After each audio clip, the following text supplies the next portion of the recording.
stuff, when you're going through big life stuff, when you've had a sudden turn of events that are unexpected, which are all energy center 1 related. This is our baseline of feeling not scared in the world, essentially. It's the survival instinct. Now, as you exhale, just notice your feet. Just allow your feet to, you could press them a little bit, but just notice the bottoms of your feet connecting to the earth as you exhale.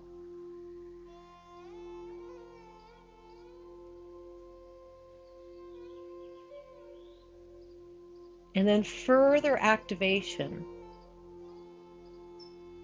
As you exhale, imagine that you're zipping up from the bottom of your pubic bone up towards your navel. So low belly starts to zip up and tone on the exhale. Inhale is relaxed. You might let go of the heart rising. You might still keep it just focusing mostly on the exhale now. Start your exhale, could be out of your mouth if you need that extra bit of auditory influence. And as you exhale, feel your feet on the mat. There could be a little bit of a press down, and you're zipping up from the pubic bone towards your navel. So you're hollowing the low belly specifically.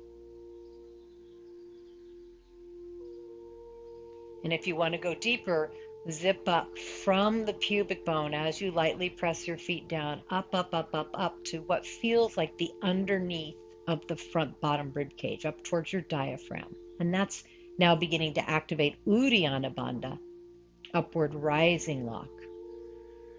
Do about 3 more breaths.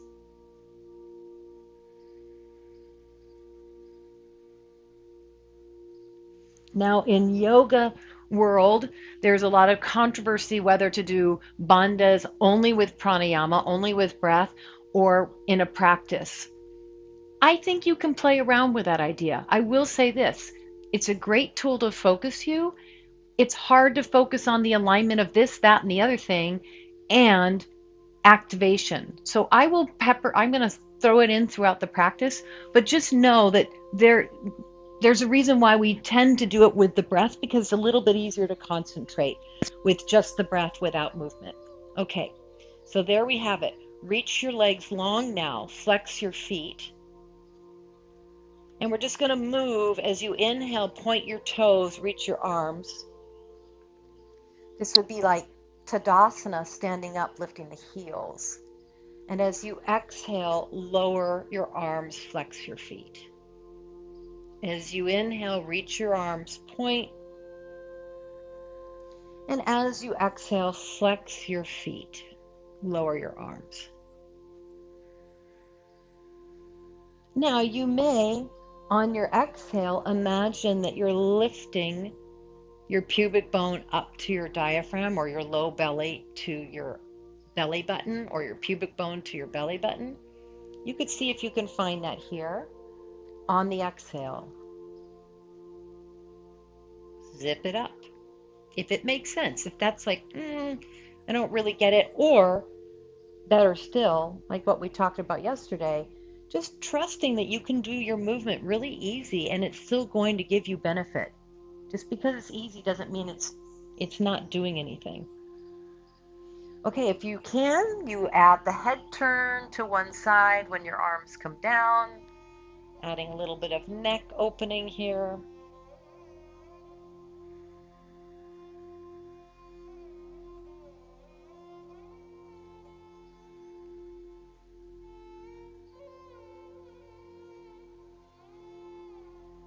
Gorgeous.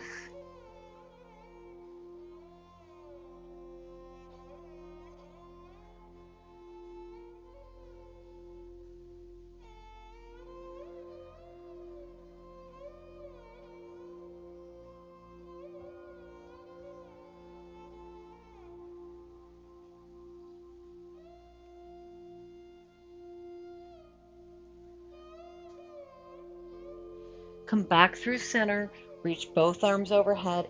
You can stay with what we've been doing if you want to advance slightly, alternating exhale, right knee to chest, arms come down. Inhale, point, reach your leg back to start. Exhale, left leg to chest. Inhale, reach. So I'm going to say flex on the way in, point on the way out. For me, that's easier to find.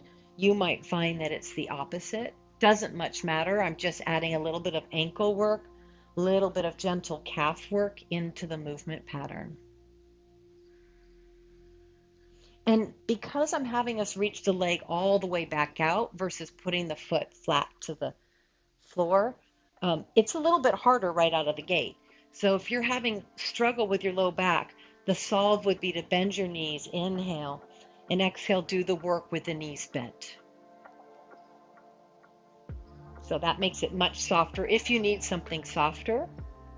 If you're cool, and with the knees bent, you can still add head lifting if you're ready to add that piece.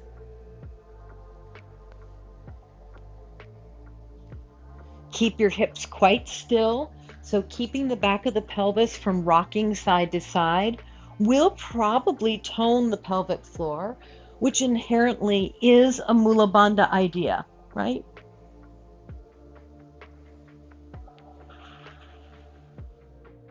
And we're tracking knee, hip, ankle.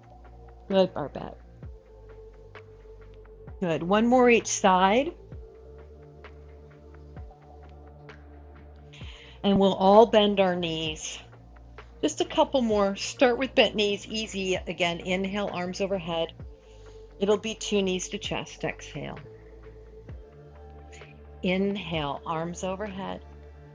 Exhale, 2 knees to chest. Warming up the spine and the hips.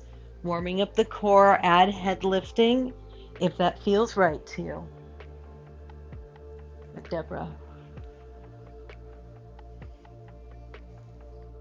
Also could reach both legs out. That's going to make it a lot more challenging, both legs in. Now, if you're super talented, when you reach your legs in, think of zipping up pelvic floor to navel. Think of zipping up pubic bone. It's a little more challenging to find that kind of very specific idea with the movement. And it's 4 and 3 and 2 and 1. Go ahead, bring your feet flat. Take one of your blocks on the thin setting just so it's comfortable. Sometimes you'll hear teachers say to take it all the way to the upper thigh. I find that a little hard on the leg, so just find a sweet spot. Sometimes you'll hear teachers say, "Oh, you can't take it between your knees." It actually feels kind of the softest between my knees, meaning it's not aggressive on the thighs. So play around with placement. Essentially, we're using the block as another hack to help us find Mula Bandha. One of the things that happens when we find that lock is that the inner thighs tone. And the inner thighs in general tend to be a little bit on the weaker side. So we want to always work with that idea. Now, holding your block, squeeze the block in. Let your back rib cage and your mid-spine, lower spine kind of glue down a little bit. That'll just make it more obvious. Lift your toes for a couple breaths and spread them out. Anytime you're doing footwork, you're into energy center, Muladhara. So that's why it relates to Mula Bandha. Root lock, root center. Because your feet are the first relationship essentially to the earth itself. Now let your toes relax down. All I want you to do right here is to focus on squeezing the block. Inhale, lift hips. Exhale, lower hips. Inhale, lift hips. Exhale, lower hips.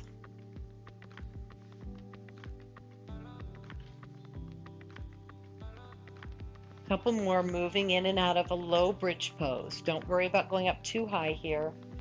Press your shoulders back, move your chin away from your chest. So moving the chin away from the chest is the opposite of Jalandhara Bandha.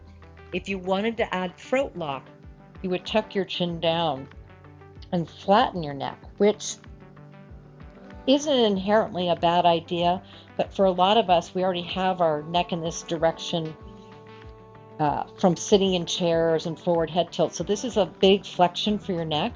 It's probably okay to practice it here. In fact, it might strengthen those muscles in their lengthened state. But this is the controversy of shoulder stand, right? This big flexion in your neck and then having all your weight up. That's why shoulder stand is considered controversial. 2, but if you want to practice it here, you're probably okay. 1, great. Otherwise, the safer bet is to move your chin away from your chest, keeping a little bit of curve at the cervical spine. So here we are. Press your feet down. As you exhale, hug your block and imagine you're stopping the flow of going number 1. Notice what happens. Inhale, relax. As you exhale, squeeze your block. Imagine you're stopping the flow of number 1. Inhale, squeeze the block, inhale, relax. Exhale, squeeze your block. Imagine you're stopping the flow of number 1. Now you could go back to the idea on exhale of zipping up pubic bone to navel or diaphragm, if that made more sense to you. And you can also add this idea in. As you exhale, squeeze a block, stop the flow of number 1 and going number 2. And that gives you the whole banana, is what I wanted to say. I don't know if that's appropriate or not. Squeeze, stop the flow of 1 and 2. We're just going to hold bridge pose. We're not moving. We're focusing more internally. Now, 1 more. Good. If it's making sense to you, keep that idea. Reach your right leg forward. And as you exhale, see if you can do that idea with one leg reaching forward. Ooh, it's real tricky. Right foot down, left leg reaching forward. If you're taking the Bandha challenge, and see if you can find the idea with one leg reaching forward and holding onto your block.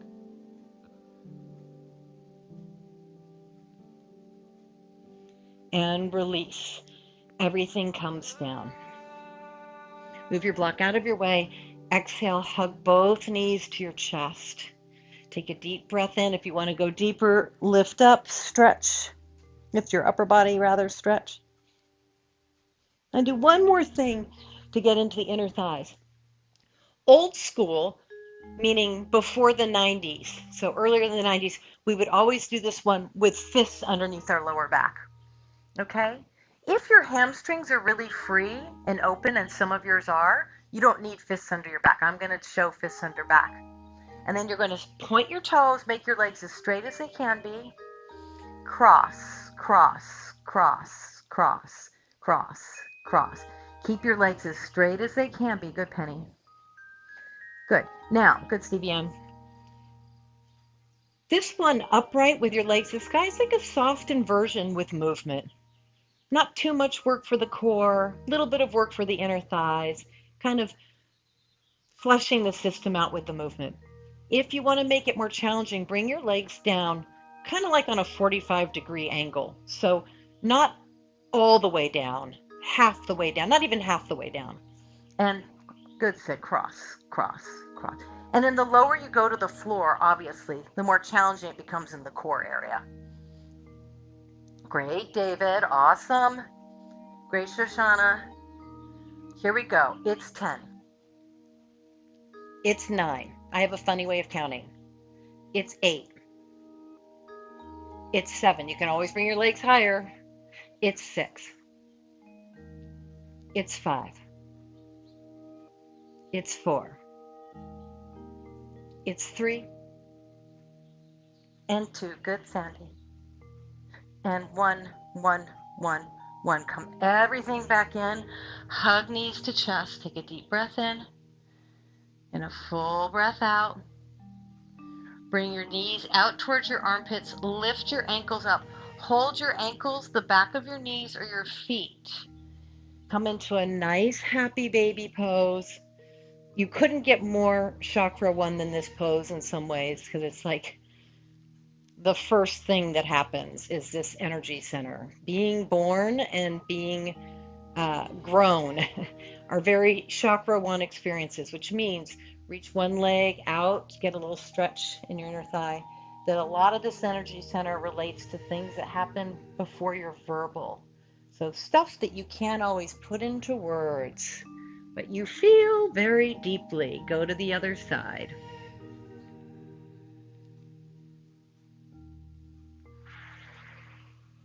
To one side, a slow rock opening up your inner thigh. And a slow rock to the other side. Let's do one more.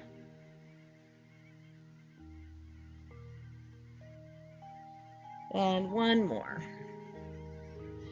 You can keep your knees bent. You could bring your legs to a full straddle. Hold your legs. If you want more core work, lift your head up, reach your arms through, and pulse it. 8 and 7 and 6, 5, 4, 3, 2, and 1. Bring everything up through center.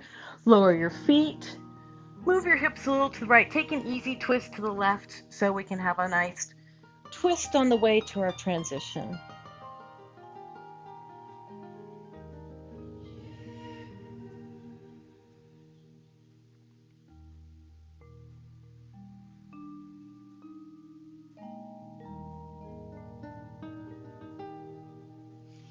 Good. Come up and around, shifting hips to the left and knees to the right.